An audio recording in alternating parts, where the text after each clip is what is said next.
L'évolution primitive de la religion. L'évolution de la religion à partir de l'impulsion primitive d'adoration précédente ne dépend pas de la révélation. Le fonctionnement normal du mental humain, sous l'influence directrice des 6e et 7e adjuvats mentaux d'effusion universelle de l'esprit, est amplement suffisant pour assurer ce développement. La toute première peur préreligieuse que les hommes ont eue des forces de la nature est progressivement devenue religieuse à mesure que la nature fut graduellement personnalisée, spiritualisée et finalement déifiée dans la conscience humaine. Les religions du type primitif étaient donc une conséquence biologique de l'inertie psychologique du mental animal en évolution après que les concepts du surnaturel eurent pénétré dans un tel mental. 1. Le hasard, chance et malchance. À côté du besoin naturel d'adoration, la religion évolutionnaire primitive avait ses racines originelles dans l'expérience humaine du hasard, ce que vous appelez chance, les événements ordinaires. L'homme primitif chassait pour se nourrir. Les résultats de la chasse sont nécessairement variables, et cela donne une origine certaine aux expériences que les hommes interprètent comme chance et malchance.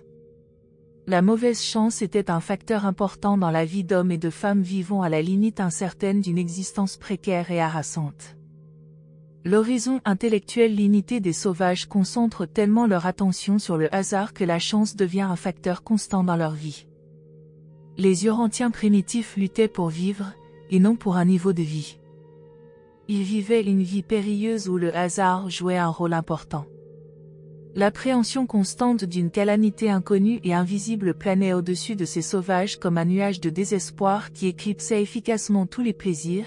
Ils vivaient dans la peur constante de commettre un acte qui amènerait de la malchance. Les sauvages superstitieux craignaient toujours une série de chances heureuses, ils considéraient cette bonne fortune comme annonciatrice certaine de calamité. Cette peur toujours présente de la malchance était paralysante. Pourquoi travailler dur et récolter la malchance, donner quelque chose pour rien, quand on peut se laisser porter et risquer d'avoir de la chance, obtenir quelque chose pour rien? Les irréfléchis oublient la bonne chance, ils la considèrent comme un dû, mais ils se rappellent douloureusement la malchance. Les hommes primitifs vivaient dans l'incertitude et la peur constante du hasard, de la malchance. La vie était un passionnant jeu de hasard, l'existence était une affaire de chance. Il n'y a rien d'étonnant à ce que les gens partiellement civilisés croient encore à la chance et manifestent un reste de prédisposition pour les jeux de hasard.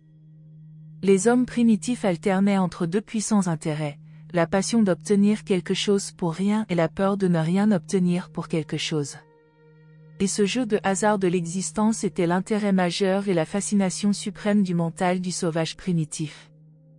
Plus tard, les éleveurs de troupeaux eurent le même point de vue sur le hasard et la chance, tandis que, plus tard encore, les agriculteurs prirent de plus en plus conscience que les récoltes subissaient l'influence immédiate d'un grand nombre de facteurs sur lesquels le contrôle de l'homme était faible ou nul. Les paysans se trouvèrent victimes de la sécheresse, des inondations, de la grêle, des orages, des insectes et des maladies parasitaires, ainsi que de la chaleur et du froid. Dès lors que toutes ces influences affectaient la prospérité individuelle, on les considéra comme de la chance ou de la malchance. Cette notion de hasard et de chance imprégna fortement la philosophie de tous les peuples de l'Antiquité. Même à une époque récente, dans la sagesse de Salomon, il est dit « Je suis revenu et j'ai vu que la course n'était pas aux agiles, ni la bataille aux forts, ni le pain aux sages, ni les richesses aux intelligents, ni la faveur aux habiles, car le destin et le hasard les atteignent tous. Car l'homme ne connaît pas son sort, comme les poissons sont pris dans les filets de malheur et les oiseaux pris au lacet, ainsi les fils des hommes sont pris au lacet de l'infortune quand elles font subitement sur eux.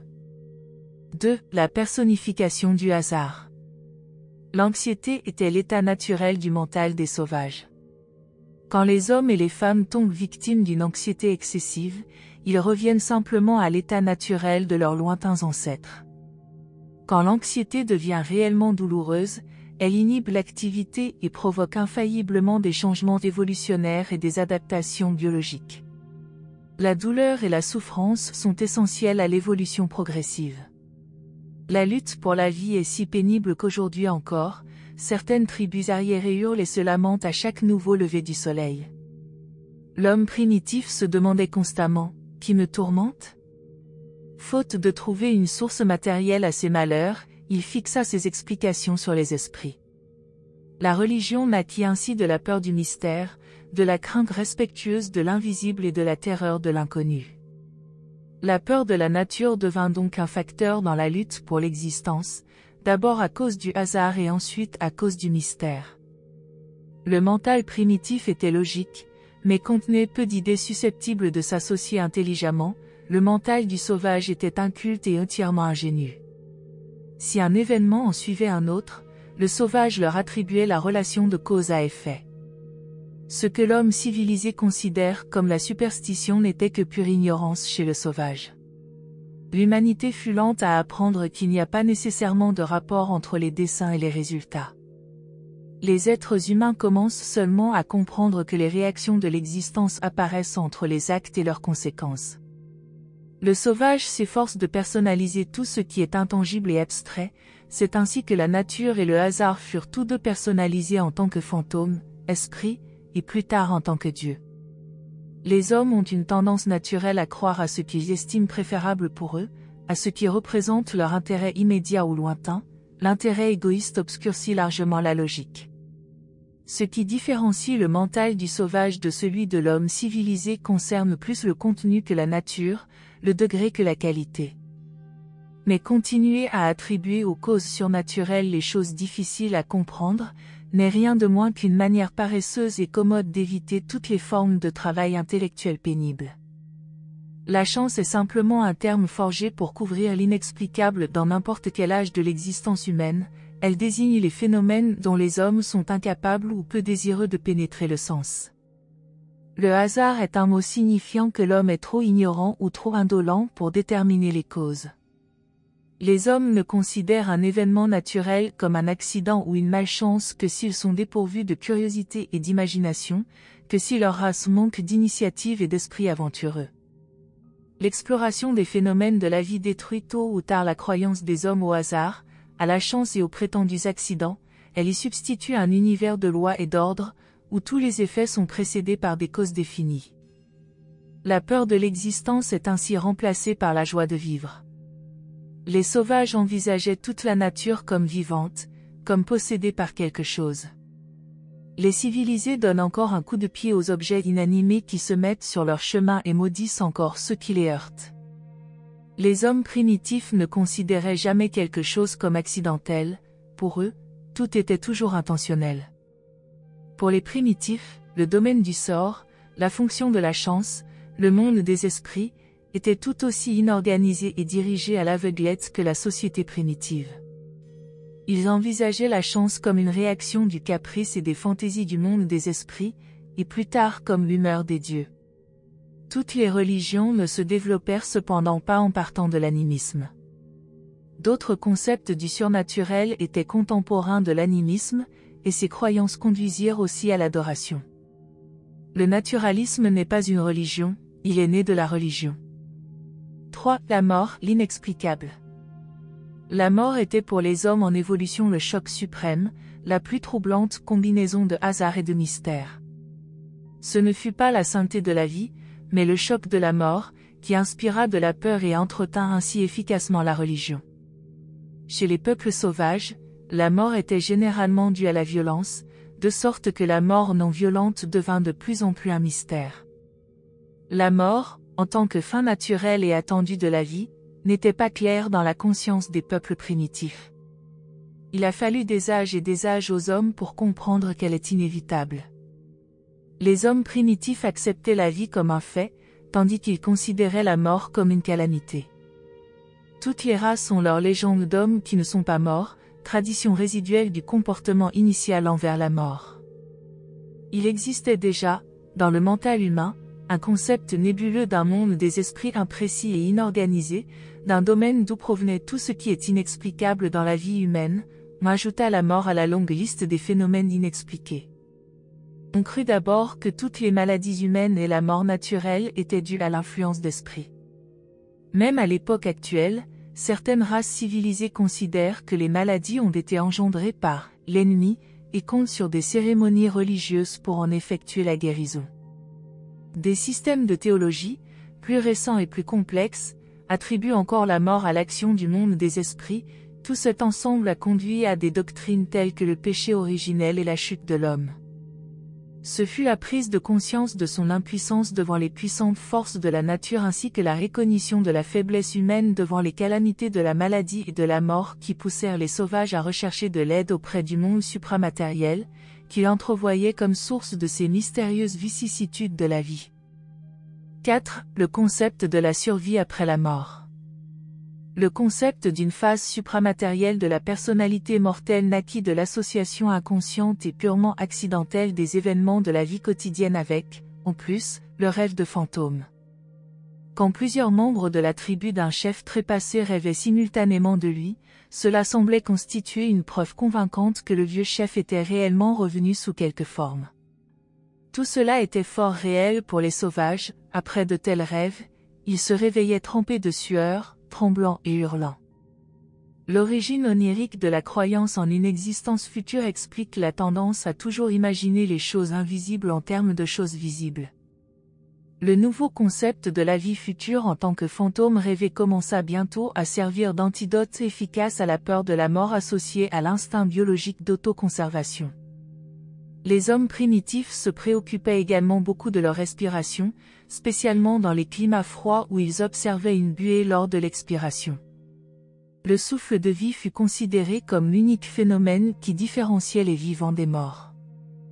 Le primitif savait que son souffle pouvait quitter son corps. Les rêves, où il faisait toutes sortes de choses bizarres pendant qu'il était endormi, le convainquirent que l'être humain comportait un élément immatériel. L'idée la plus primitive concernant l'âme humaine fut le fantôme.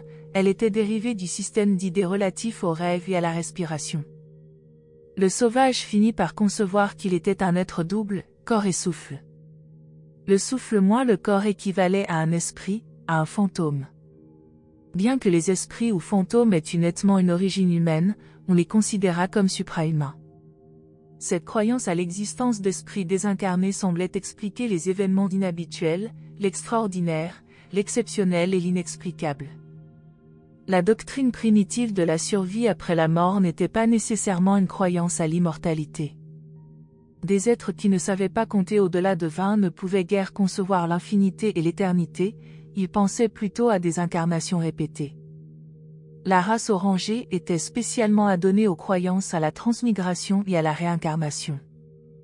L'idée de réincarnation prit naissance dans l'observation de ressemblances d'hérédité et de caractère entre les descendants et leurs ancêtres. La coutume de nommer les enfants d'après leurs grands-parents et autres ascendants était due à la croyance en la réincarnation. Quelques races plus récentes crurent que les hommes mouraient de 3 à 7 fois. Cette croyance, reliquat des enseignements d'Adam concernant les mondes des maisons, ainsi que bien d'autres vestiges de la religion révélée peuvent être retrouvés parmi les doctrines, par ailleurs absurdes, des barbares du XXe siècle. Les hommes primitifs ne nourrissaient aucune idée d'enfer ni de punition future. Les sauvages imaginaient la vie après la mort exactement comme la vie présente, moins la malchance. Plus tard, on conçut une destinée séparée pour les bons fantômes et les mauvais fantômes, le ciel et l'enfer. Les membres de beaucoup de races primitives croyaient que l'homme débutait dans la vie suivante à l'état exact où il avait quitté la vie présente, c'est pourquoi l'idée de devenir vieux et décrépit ne leur souriait pas. Les gens âgés préféraient de beaucoup être tués avant de devenir trop impotents. Presque tous les groupes avaient des idées différentes sur la destinée de l'âme fantôme. Les Grecs croyaient que les hommes faibles devaient avoir des âmes faibles, ils inventèrent donc l'Hadès comme lieu approprié pour recevoir ces âmes chétives. Ils supposaient aussi que ces spécimens malingres avaient des ombres plus petites. Les premiers Andites croyaient que leurs fantômes retournaient au pays natal de leurs ancêtres. Les Chinois et les Égyptiens crurent jadis que l'âme et le corps restaient liés. Cela conduisit les Égyptiens à construire soigneusement des tombes et à s'efforcer de préserver les corps. Même les peuples modernes cherchent à éviter la décomposition des morts. Les Hébreux conçurent qu'un fantôme, réplique de l'individu, descendait au Sheol et ne pouvait revenir au pays des vivants. Ils firent effectivement ce progrès important dans la doctrine de l'évolution de l'âme. 5. Le concept de l'âme fantôme. La partie non matérielle de l'homme a été diversement appelée fantôme, esprit, ombre, spectre et plus récemment âme. Dans les rêves de l'homme primitif, l'âme était son double, elle ressemblait exactement au mortel lui-même, sauf qu'elle n'était pas sensible au toucher. La croyance au double, vue en rêve, conduisit directement à la notion que toutes les choses animées et inanimées ont une âme comme les hommes. Ce concept tendit longtemps à perpétuer la croyance aux esprits de la nature. Les Esquimaux imaginent encore que toutes les choses de la nature ont un esprit. L'âme fantôme pouvait être entendue et vue, mais non être touchée. La vie onirique de la race développa et étendit graduellement les activités du monde évoluant des esprits, au point que la mort fut finalement considérée comme le fait de « rendre l'âme ». Toutes les tribus primitives, sauf celles qui dépassaient à peine les animaux, se sont formées des concepts de l'âme. À mesure que la civilisation progresse, ces concepts superstitieux sont détruits, et l'homme dépend entièrement de la révélation et de l'expérience religieuse personnelle pour se faire une nouvelle idée de l'âme en tant que création conjointe du mental humain connaissant Dieu et de l'esprit divin qui l'habite, l'ajusteur de pensée. Les mortels primitifs ne réussissaient généralement pas à différencier la notion d'un esprit intérieur de celle d'une âme de nature évolutionnaire. Il y avait grande confusion, chez les sauvages, sur la question de savoir si l'âme était née dans le corps ou si elle était un agent extérieur en possession du corps. L'absence de pensée raisonnée en présence de la perplexité explique le grossier illogisme des points de vue des sauvages sur les âmes, les fantômes et les esprits. On a cru que l'âme était reliée au corps comme le parfum à la fleur. Les anciens croyaient que l'âme pouvait quitter le corps de différentes manières telles que 1. L'évanouissement ordinaire et temporaire. 2. Le sommeil, le rêve naturel. 3. Le coma et l'inconscience associés aux maladies et aux accidents. 4. La mort, le départ définitif. Les sauvages envisageaient les éternuements comme des tentatives avortées de l'âme pour s'échapper du corps. Étant éveillé et sur ses gardes, le corps était capable de contrecarrer la tentative de fuite de l'âme. Plus tard, on accompagna toujours les éternuements d'une formule religieuse telle que « Dieu vous bénisse ». De bonne heure dans l'évolution, on considéra le sommeil comme prouvant que l'âme fantôme pouvait s'absenter du corps, et l'on croyait pouvoir la rappeler en disant ou en criant le nom du dormeur. Dans d'autres formes d'inconscience, on croyait que l'âme était plus lointaine, cherchant peut-être à s'échapper pour de bon, la mort imminente. On envisageait les rêves comme les expériences de l'âme durant le sommeil, lors de son absence temporaire du corps. Les sauvages estiment que leurs rêves sont aussi réels que toute autre partie de leur expérience éveillée. Les anciens prirent l'habitude d'éveiller graduellement les dormeurs pour donner à l'âme le temps de réintégrer le corps. Tout au long des âges, les hommes ont été saisis d'une crainte respectueuse devant l'apparition de la nuit, et les Hébreux ne firent pas exception. Ils croyaient sincèrement que Dieu leur parlait dans des rêves, malgré les injonctions de Moïse à l'encontre de cette idée. Moïse avait raison, car les rêves ordinaires ne sont pas la méthode employée par les personnalités du monde spirituel quand elles cherchent à communiquer avec les êtres matériels. Les anciens croyaient que les âmes pouvaient entrer dans des animaux ou même des objets inanimés. Cette croyance à l'identification avec les animaux culmina dans l'idée des loups-garous. Une personne pouvait être, de jour, un citoyen respectueux de la loi, mais, quand elle s'endormait, son âme pouvait entrer dans un loup ou dans quelque autre animal et rôder en commettant des déprédations nocturnes. Les hommes primitifs croyaient que l'âme était associée à la respiration et que l'on pouvait communiquer ou transférer ses qualités par le souffle. Un chef courageux allait souffler sur un enfant nouveau-né pour lui conférer le don de la bravoure. Chez les premiers chrétiens, la cérémonie d'effusion du Saint-Esprit était accompagnée d'un souffle sur les candidats. Le psalmiste a dit « Les cieux ont été faits par la parole du Seigneur, et toute leur armée par le souffle de sa bouche. » Ce fut longtemps la coutume, pour les fils aînés, d'essayer d'attraper le dernier souffle de leur père mourant. Plus tard, on en vint à craindre et à révérer l'ombre au même titre que le souffle. L'image de soi-même reflétée dans l'eau fut également envisagée parfois comme la preuve de la dualité de l'être et l'on considéra les miroirs avec une crainte superstitieuse. Même aujourd'hui, bien des civilisés tournent les miroirs contre le mur en cas de décès. Quelques tribus arriérées croient encore que les portraits, dessins, modèles ou images enlèvent au corps l'âme ou une partie de l'âme, et en conséquence elles interdisent d'en faire. On croyait en général que l'âme s'identifiait au souffle, mais diverses peuplades la situaient aussi dans la tête, les cheveux, le cœur, le foie, le sang et la graisse. Le sang d'Abel criant depuis la terre exprime la croyance de jadis à la présence de l'âme fantôme dans le sang. Les sémites enseignèrent que l'âme résidait dans la graisse du corps. Chez beaucoup d'entre eux, l'absorption de graisse animale était tabou. Les chasseurs de têtes et les découpeurs de scalps cherchaient à capturer l'âme de leurs ennemis. Plus récemment, on a considéré les yeux comme les fenêtres de l'âme. Les adeptes de la doctrine selon laquelle il y avait 3 ou 4 âmes croyaient que la perte de l'une d'elles signifiait inquiétude, la perte de 2, maladie et la perte de 3, la mort. D'après eux, une âme vivait dans le souffle, une dans la tête, une dans les cheveux et une dans le cœur. Ils conseillaient aux malades de se promener au grand air avec l'espoir de recapter leurs âmes égarées. On supposait que les plus grands sorciers guérisseurs échangeaient l'âme malade d'une personne malade contre une nouvelle âme, la nouvelle naissance. Les enfants de Badonan développèrent une croyance en 2 âmes, la respiration et l'ombre. Les premières races naudites estimaient que l'homme consistait en 2 personnes, l'âme et le corps. Cette philosophie de l'existence humaine se refléta plus tard dans le point de vue grec. Les Grecs eux-mêmes croyaient à l'existence de 3 âmes, la végétative située dans l'estomac, l'animal dans le cœur et l'intellectuel dans la tête. Les Esquimaux croient que l'homme est composé de 3 parties, le corps, l'âme et le nom. 6. L'environnement des esprits fantômes. L'homme a hérité d'un environnement naturel, acquis un environnement social et imaginé un environnement spectral. Les hommes réagissent envers leur environnement naturel en formant des états, envers leur environnement social en fondant des foyers et envers leur environnement illusoire de fantômes en instituant des églises. Très tôt dans l'histoire de l'humanité, la croyance aux réalités du monde imaginaire des fantômes et des esprits fut universelle, et ce monde d'esprits nouvellement imaginé devint une puissance dans la société primitive. La vie mentale et morale de toute l'humanité fut définitivement modifiée par l'apparition de ce nouveau facteur dans les pensées et les actes des hommes. Sur cette base majeure d'ignorance et d'illusion, la peur humaine a entassé toutes les superstitions et religions subséquentes des peuples primitifs.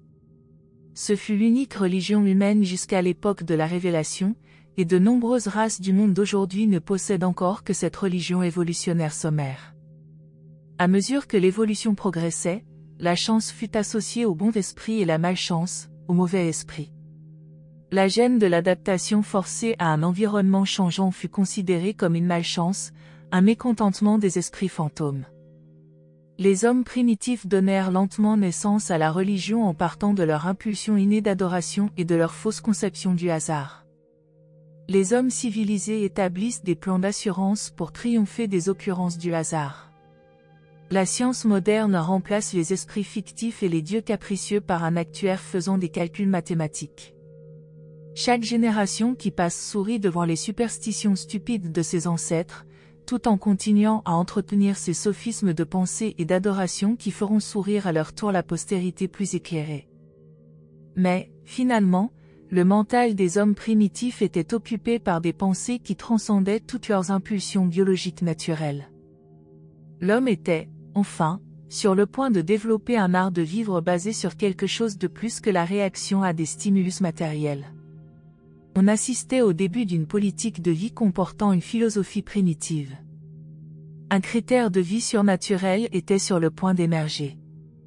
En effet, si l'esprit fantôme apporte la malchance dans sa colère et la bonne fortune dans son contentement, il faut que la conduite humaine soit réglée en conséquence. Le concept du bien et du mal était enfin apparu par évolution, et tout ceci bien avant l'époque d'une révélation quelconque sur Terre. Avec l'émergence de ces concepts commença la lutte longue et ruineuse pour apaiser les esprits toujours mécontents, l'esclavage servile de la peur religieuse évolutionnaire, l'interminable gaspillage des efforts humains pour des tombes, des temples, des sacrifices et des prêtrises. Le prix à payer fut effrayant et terrible, mais il valut tout ce qu'il coûta, car, grâce à lui, les hommes atteignirent une conscience naturelle du bien et du mal relatif, l'éthique humaine était née. 7. La fonction de la religion primitive. Le sauvage avait besoin d'assurance, il payait donc volontiers ses primes onéreuses de peur, de superstition et d'appréhension par des dons aux prêtres pour sa police d'assurance magique contre la malchance. La religion primitive consistait simplement en primes d'assurance contre les périls de la forêt. Les hommes civilisés paient des primes d'assurance contre les accidents de l'industrie et les risques des modes de vie modernes. La société contemporaine enlève les affaires d'assurance au domaine des prêtres et de la religion, et les place dans le domaine économique. La religion s'occupe de plus en plus d'assurance sur la vie au-delà de la tombe. Les hommes modernes, du moins ceux qui pensent, cessent de payer des primes inutiles pour contrôler la chance. La religion s'élève lentement à des niveaux philosophiques supérieurs contrastant avec son ancienne fonction de plan d'assurance contre la malchance. Cependant, ces anciennes idées sur la religion ont empêché les hommes de devenir fatalistes et désespérément pessimistes, ils ont cru qu'ils pouvaient au moins faire quelque chose pour influencer le destin. La religion de la peur des fantômes a gravé dans la mémoire des hommes qu'ils devaient réguler leur conduite, qu'il y avait un monde supramatériel contrôlant la destinée humaine. Les races civilisées modernes commencent seulement à émerger de la peur qui leur faisait expliquer la chance et les inégalités courantes de l'existence par l'action des fantômes. L'humanité s'émancipe de la servitude de l'explication de la malchance par les esprits fantômes. Mais, en même temps que les hommes renoncent à la doctrine erronée des vicissitudes de la vie causée par les esprits, ils font montre d'un surprenant empressement à admettre un enseignement presque aussi fallacieux qui les invite à attribuer toutes les inégalités humaines à de mauvaises adaptations politiques, à des injustices sociales et à la concurrence industrielle. Cependant, des lois nouvelles, une philanthropie accrue et une réorganisation industrielle plus poussée, si bonnes qu'elles soient en elles-mêmes, ne remédieront ni au fait de la naissance ni aux accidents de la vie. Seule la compréhension des faits et leur sage maniement dans le cadre des lois naturelles permettront aux hommes d'obtenir ce qu'ils veulent et d'éviter ce qu'ils ne veulent pas. La connaissance scientifique conduisant à l'action scientifique est le seul antidote contre les maux accidentels. L'industrie, la guerre, l'esclavage et le gouvernement civil ont surgi en réponse à l'évolution sociale de l'homme dans son milieu naturel. La religion est apparue d'une manière analogue en réponse au milieu illusoire du monde imaginaire des esprits. La religion fut un développement évolutionnaire de préservation de soi, et elle a réussi, malgré son illogisme total et la conception erronée qui lui donna naissance. Par la puissante et impressionnante force de la fausse peur, la religion primitive a préparé le mental humain à l'effusion d'une force spirituelle authentique, d'origine surnaturelle, qui est l'ajusteur de pensée. Et, depuis lors, les divins ajusteurs ont toujours travaillé à transmuer la peur de Dieu en amour pour Dieu. L'évolution est peut-être lente, mais elle est infailliblement efficace. Présentée par une étoile du soir de Nébadon. Merci de nous avoir rejoints aujourd'hui, et je vous retrouve bientôt pour une nouvelle exploration passionnante.